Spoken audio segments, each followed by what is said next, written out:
When it comes to classic cars, a lot of times we're so focused on the engines that we never really stop to think about the history of how the power meets the road. So today, let's give you a little bit of history on refined industrial rubber. When you think of tires, one of the first brands that comes to mind is usually Goodyear Tire. So that seems like a pretty good place to start, right? But oddly enough, Goodyear was not the first tire company. In fact, Charles Goodyear wasn't even associated with Goodyear, the tire company. Goodyear was actually named in tribute of Charles Goodyear and his accomplishments. So what were his accomplishments? Glad you asked.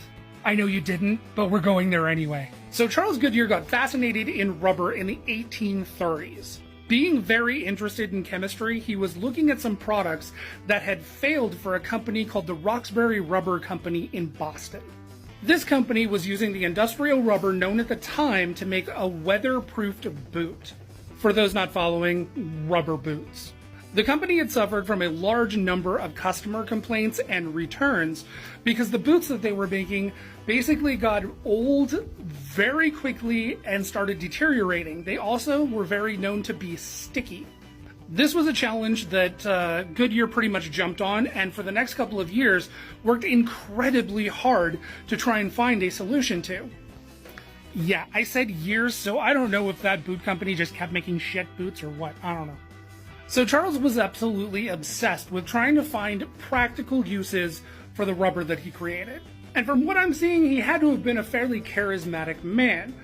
Reason being that he had a lot of investors and he failed a lot, which actually resulted in him going to debtor's prison multiple times.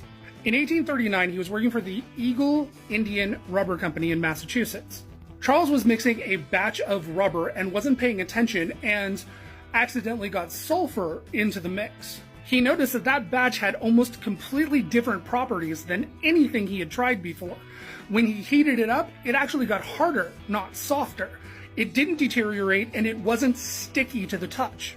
After more testing, he realized that he had something here, so he filed a patent. But unfortunately, his patent ran into issues. See, 8 weeks earlier, a British scientist by the name of Thomas Hancock had filed the exact same patent. That patent was for rubber vulcanization, named after the Greek god Vulcan.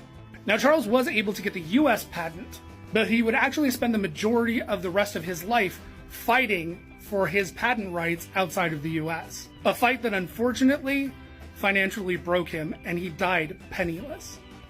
Wow, that got dark.